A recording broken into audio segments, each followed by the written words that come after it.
of you, most of those who volunteered to share about their learnings, talk about approaches. No, you've talked about approaches of human development, the characteristics, and in fact, you've mentioned there were um, many numerous characteristics under particular approach. No, and then you've also talked about the nature and nurture, one of the issues in terms of human development. And I would like to know where did you start? So para on my end, I would know asa ko dapita magdungag, unsa dapita ko mag-start. Okay? Kay nakasugod naman jud mo. So so so as you can see on the presentation, I have put recap and continuation because again, I do not know exactly if the presentation that I will be talking or presenting this time is na-discuss na ba ninyo or wala. Okay? Sige.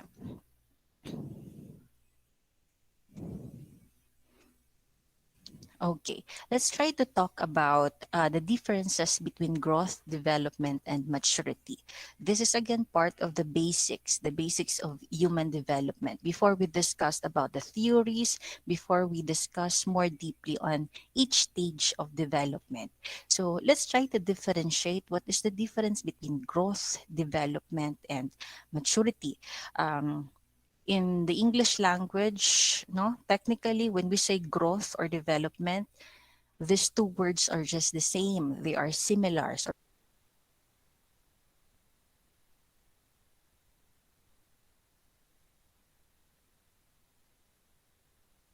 or they are synonyms.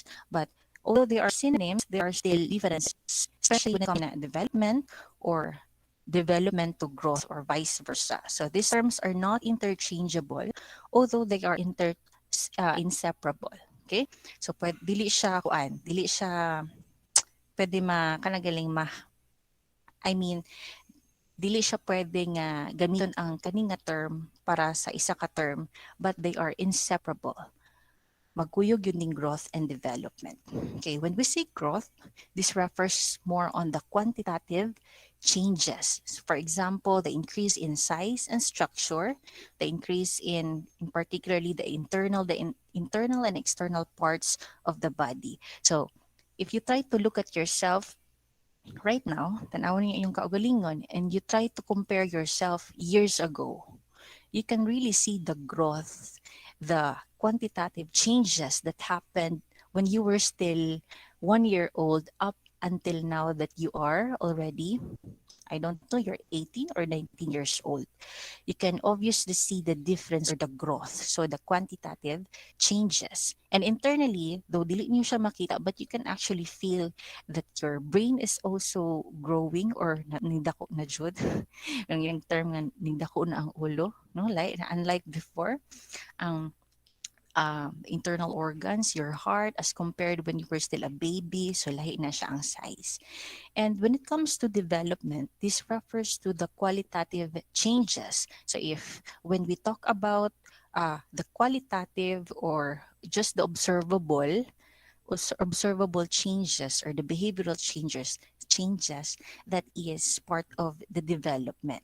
So the progressive series of orderly, coherent changes leading toward the goal of maturity. So when we say progressive, these are changes or the changes are directional that lead forward than backward.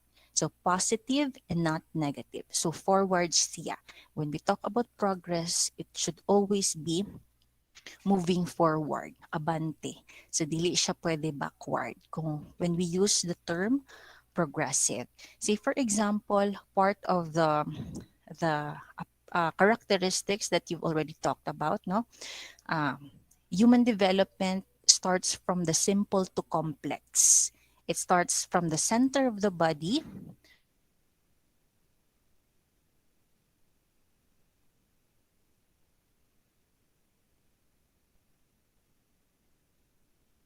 outward, so magsugod sa sulod pagawas, and then head downward. So development from conception handod sa old age or even after nga mga nap, ano? Makita ninyo nga ang uh, start pa lang sa pag-meet sa sperm and egg cell. Dito pa lang mag-start. Ang first yun nga ma-develop is ang head. Tingala ka nga, murag na ibutilid ako kayo ang ulo. So ang head, ang pinakauna nga mag-start og develop. That's so it's very important when you are still pregnant or kung ang isa ka babae is buntis, mag-take gyud og folic acid. Okay, folic acid is responsible para sa improvement and development of the baby's brain. So dira man gud ang brain is responsible for everything sa pag-control sa tanan kung dili mag-function normally ang inyong brain, so apektado na siya tanan. Okay? So that's it. And then okay. So kana siya, when we say progressive, it should always be positive than the negative. And then the science of development is the study of these changes. So overall, all in all, when we say developmental psychology, it is the science. It is the science, or the largest concern for this is on identifying and explaining the changes that individuals undergo during the lifespan. So the changes in every stage. So mag-start pa lang sa conception, tapos hantod sa maabot sa early childhood, middle childhood, ana. So the changes happening in each stage, that's the concern of developmental psychology. Can you still follow, everyone? Yes Yes po, po, Yes madam. madam. po, madam. Yes, madam. Okay. So here's a question. What causes us to develop? Based from your readings, what do you think cause each one of us to develop? Okay, so to grasp the meaning of development more fully, for us to really understand more about this one, so we must understand two important processes that underlie developmental change. So I know you've already talked about the nature and nurture, but it is also important to understand better what is really nature or nurture. So there is a particular term used, the underlying term for developmental change aside from environment or katong ginatawag ng nature or nurture. So in particular, we have this what we call maturation. Okay, maturation. This is a biological unfolding of the individual according to a plan contained in the genes or kanang hereditary siya. So meaning to say that material passed from parents to their child at conception. So pag anak pa lang sa atoa, the moment nag-meet ang na-fertilize ang egg cell and sperm cell, so naanata ginatawag dira nga na ang ilang genes nakaplan na siya dito. Baga naka-record na dito ang data. And then, when we say maturation, in every stage of life, ma-unfold to siya. So the potential of the fertilized egg cell and sperm cell ma-unfold in every stage of life. For example, na siya potential nga, puti ni siya nga bata. Okay? Ma-unfold, makita ni mo na hantod sa magkaedad ang bata, makita ni mo na puti yun siya. Ninggawas ang iyang pagkagwapa, pagkatango sa ilong, inana. And human being unfold within the womb. So starting from the womb pa lang, from conception, nagsugod na ang maturation. And then human maturational progress also calls for us to walk and to utter our first meaningful words at about 1 year of age and reach sexual maturity from 11 to 14. So but pasabot, ang kanang maingon tog maturation, we have this what we call maturational blueprints. Same is true when we are planning to build a house or mga building. Before na siya matukod, ang architect and engineer, naagi na sila ginatawag nga blueprint. And then sa blueprint, makita nato ang plano, unsa may gusto nimo nga porma sa imong balay. Dito man nimo makita ang possibilities kung earthquake prone ba ni siya or unsa ba ni siya dito. So nakabutang na dito ang blueprint. The same is true sa maturational blueprints kana galing inborn na nato siya nga potential, and then once we reach a particular age dito nato siya makita nga hala how man di ko mosayaw na di ko potential sa inani sa inana. Okay, and then partly responsible po ang maturation for psychological changes. For example, increasing ability to concentrate, to solve problems, and to understand what another person may be thinking or feeling. So, that is the responsibility of kanang moingon pag maturation. Okay, I would like to cite an example, no. Um, kanang maabot gyud na sa punto mas hindi gini mo siya itudlo. I have this, of course, kung na ko'y mga friends diri sa Facebook, makita ninyo nga na anak ko'y baby. No, na anak ko'y baby. Ang akong baby is 1 year old. Dito na ko makita sa iya ang kuan ba, ang makaingon kag na mga inborn nga mas hindi ni maitudlo sa bata.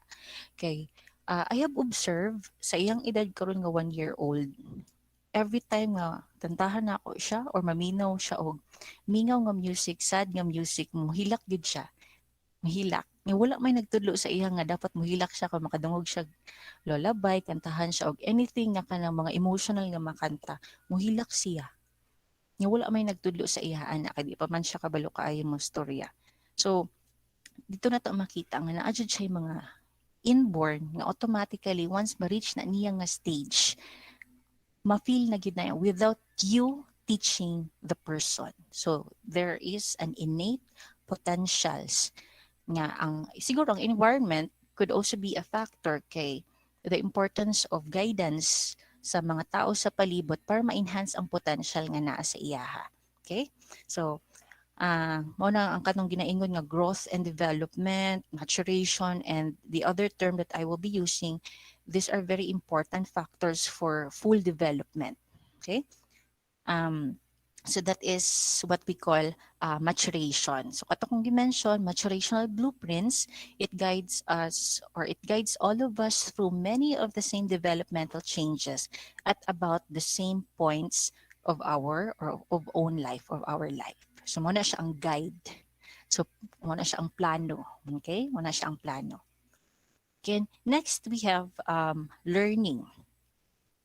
This is the second critical developmental process. So the process through which our experiences produce relatively permanent changes in our feelings, thoughts, and behaviors. So the learnings or skills that we will acquire or we have and do not really mean it is part of the nature's grand plan. To most of our abilities and habits daw, we often learn to feel, think, and behave in new ways from our observations. So ang katong maturation, that's your potential, and then katong ginaingon ninyo nga environmental factors or experiences, that's part of the learning.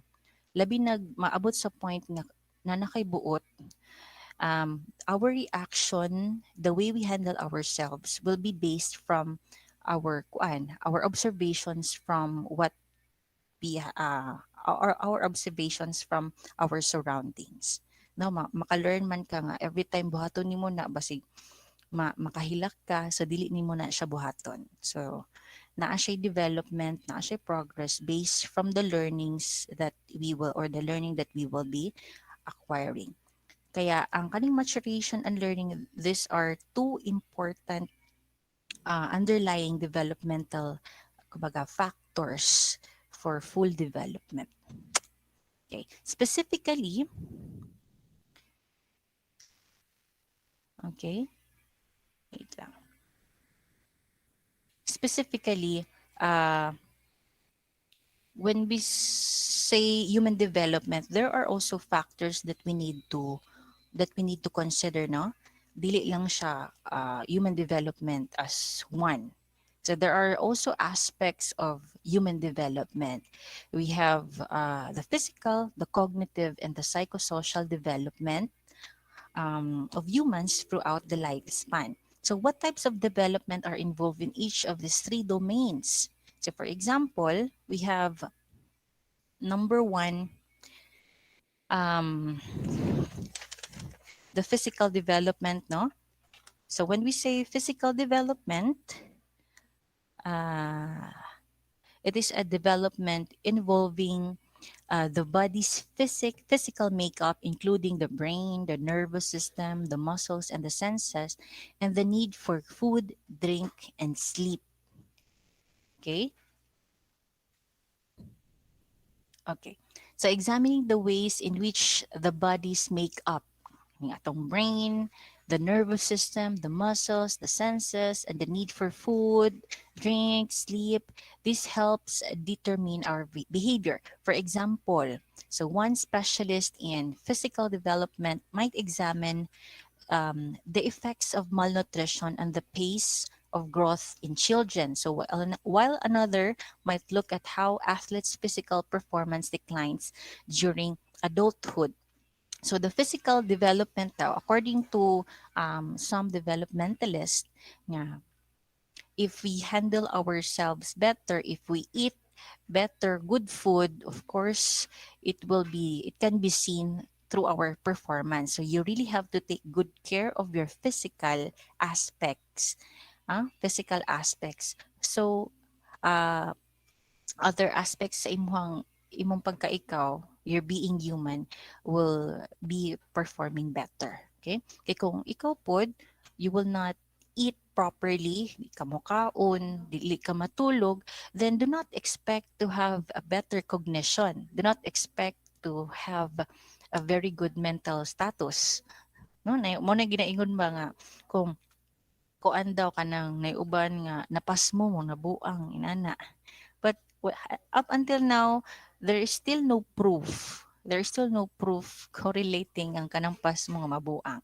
No? Pero dako pod siya nga factor manggod. Dako siya nga factor nga if you're not taking good care of your health, most likely ang imong huna-huna sige asa ra gid na siya maabot. Wala na siya na mauba. So you have to take good care of your physical health. Okay? So many of us are familiar with the height and weight charge that pediatricians consult to estimate if babies, children, and teens are growing within normative ranges of physical development. So, kung naabang may mga baby dira or I don't know, baby nga manghod or unsa ba na remember ninyo nga ang inyong parents every month yun na magpa-check sa pedya, even buntis pa hantod sa nagdako na ang baby, no? Ipa-check yun kay makita man na dito if ang iyahang increase in height or weight nag-increase ba or nag-decrease ba, dito siya makita kung normal pa ba siya or dili. By just basing sa physical development sa bata. Okay, sa iyang age expected nga pila na siya ka kilo pero baba gyapon kayo ang iyang timbang. So there is something wrong kay wala man siya na mao, wala siya apil sa normal nga timbang. So we may also be aware of changes in children's fine and gross motor skills as well as their increasing coordination, particularly in terms of playing sports. But we may not realize that physical development also involves brain development, which not only enables childhood motor coordination, but also greater coordination between emotions and planning in adulthood. So as our brains are not done developing in infancy or childhood. So as you can see in terms of kanang movement sa mga bata pa sa infancy, kanang toddler pa ang bata, dili pa gyud siya inana ka um mo nang apyugon pa kaayo ba bantayanan pa kaayo kay dili pa siya kabalo mo balanse sa ihang kaugalingon, and that is because the brain of the child is not fully developed as compared to adults. So part of the brains of the child responsible for the motors, speech, and so on and so forth, wala pa siya na fully developed. Kaya dili pa gyud nimo siya okay, dili pa gyud nimo siya makitaan nga in anak na dayon. Wala man siguro yung bata diri nga how na dayon kay mo storya or kusog na kaayo mo how na kaayo mo kuan mo baklay nga dili na gyud madagma nga isig ibilin pa nimo dira unsa ba dira. There is really a chance nga basig matumba na siya.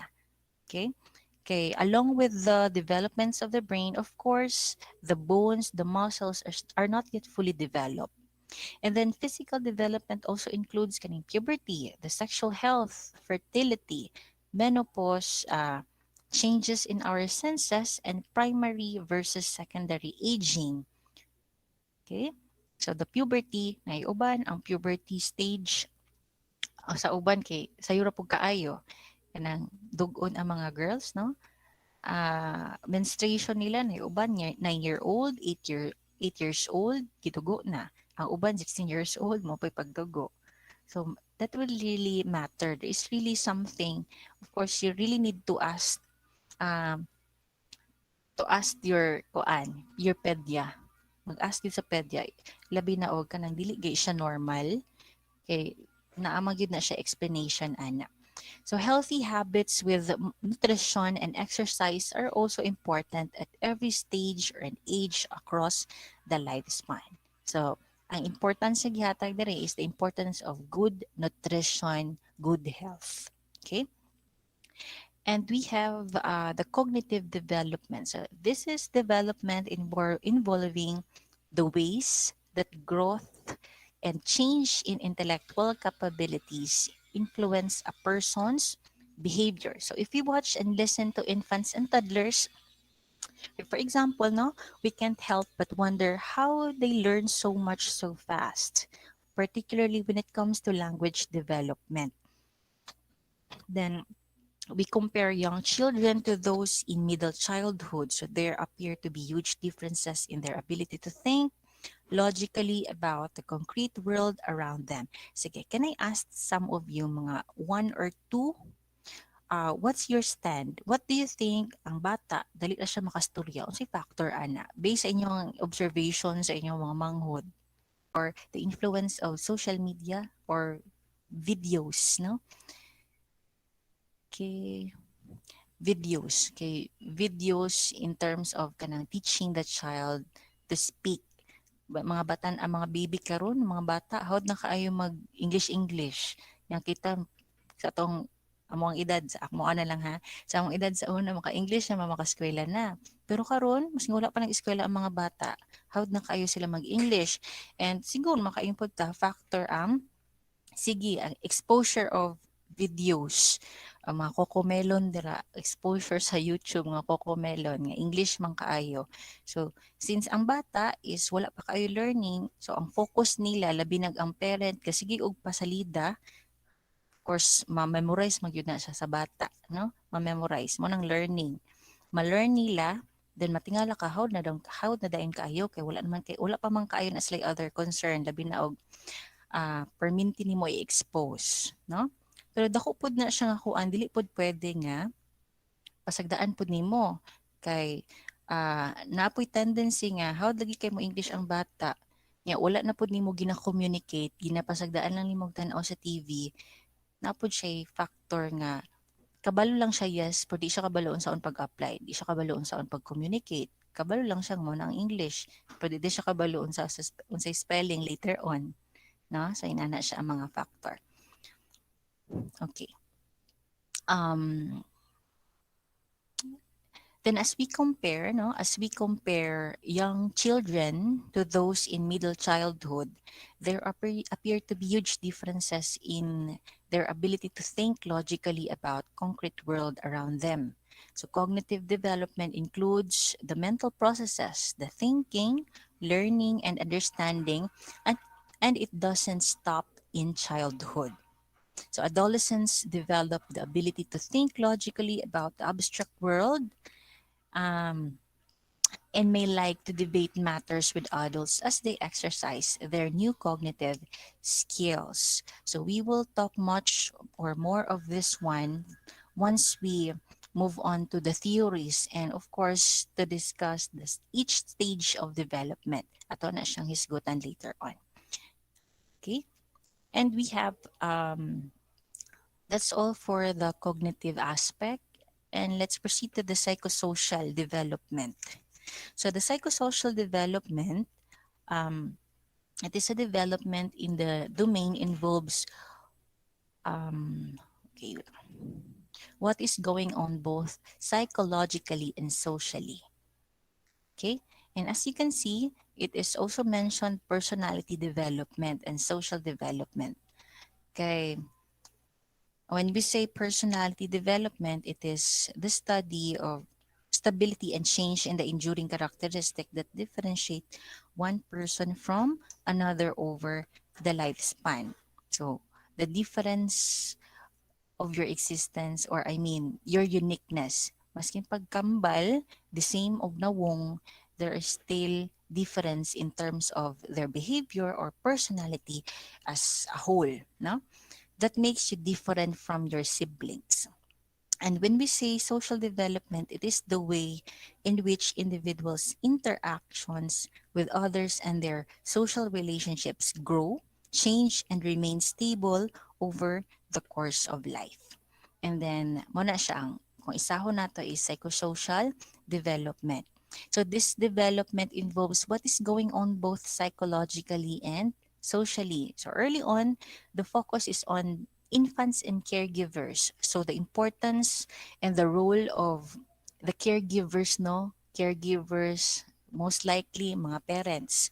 They are the primary caregivers labi na sa ato ang setting. Primary caregivers kung giunsa siya pag ang baby giunsa pag treat sa parents or the caregivers katong bata pa sila, most likely that will really contribute or affect socially sa bata kung unsa po siya makighalubilo po sa uban. So, um, the infants and caregivers as temperament and attachment are significant. So, kung giun sa pag-handle sa caregiver, kung kuan ba siya kanang attached ba kaayo sila or unsa may ilang pamaagi kasab-an ba dayon, that will really affect the psychological aspect as a whole, the psychosocial aspect of the child. So as the social world expands and the child grows psychologically, different types of plays and interactions with other children and teachers become important. So psychosocial development involves the emotions, personality, self-esteem, and relationships. So peers become more important for adolescents sa inyong edad karon. So who are exploring new roles and forming their own identities. Datings, romance, cohabitation, marriage, having children, and finding work or career are all parts of the transition into adulthood. So it hapit naman jud ang Valentine's Day. If you are in a relationship, you have to celebrate that because that's part of your that's part of growing up. Kanang ginaingon nila ba, part of growing up, you're expected sa inyong edad karon nga naa may mga crush, na may mga ginapanguyaban ba dira karon na nanguyab sa inyo ha, or in a relationship na mo. Kung kuan manggaling basta crush lang kanang inana nga mga emotion, inana nga mga kuan mga activities, that's very normal and expected na siya sa inyong edad. So psychosocial development continues across adulthood with similar and some different developmental issues of family, friends, parenting, romance, divorce, remarriage, blended families, caregiving for elders, and becoming grandparents and great grandparents. And up until coping with losses and death and dying. So all of this are part of the psychosocial aspect, no? And dili man ni siya itudlo sa ato, but most likely ma-experience nato later on. Okay? And lastly, we have like that. Okay, that's it. That's the last part. And I would like to show you this photo. No, these are the orientation or the aspects of human development: the physical, cognitive, personality, and social development. And these are the definition and some of the examples to us in under each approaches. So I will not be reading each, kay medyo daghan-daghan man siya. Yan ako siya basahon isa-isa. But these questions will be answered in the later topics. No? For example, what determines the sex of the child? Kinana siya.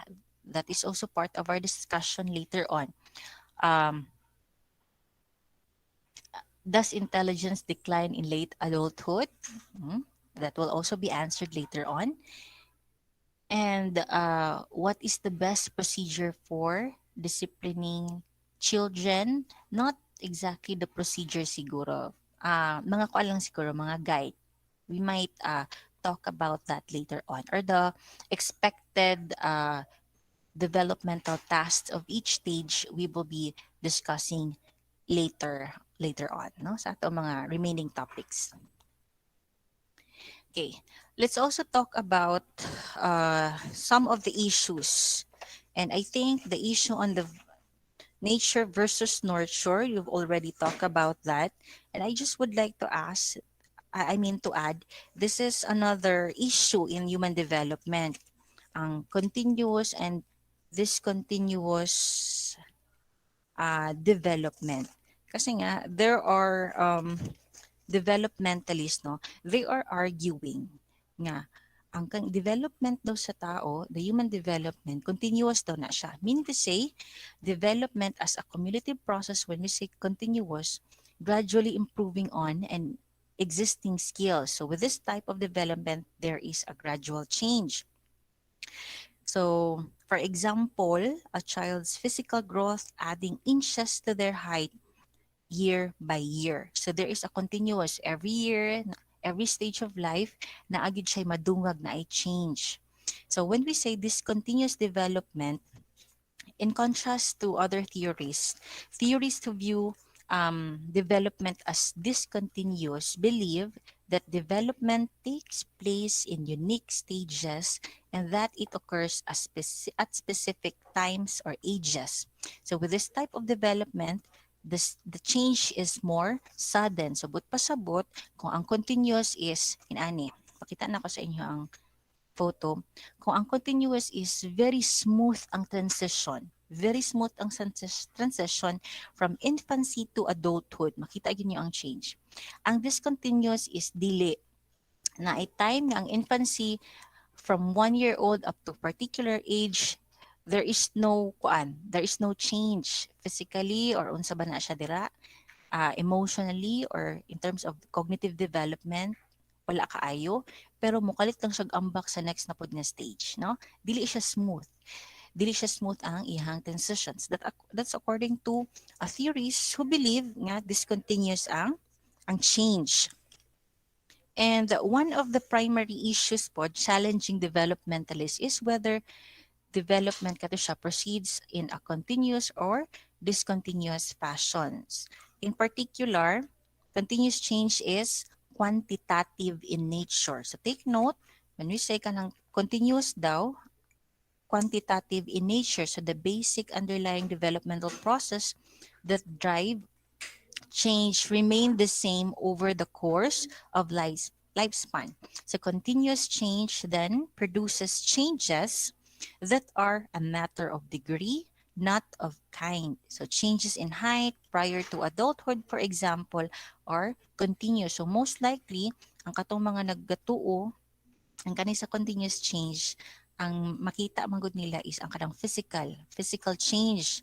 Kay ko i-compare manggod pod nimo ang bata, 1 year old siya, 2 years old, makita gyud mo ang changes nga every year madungagan gyud ang iyang height or ang iyang weight.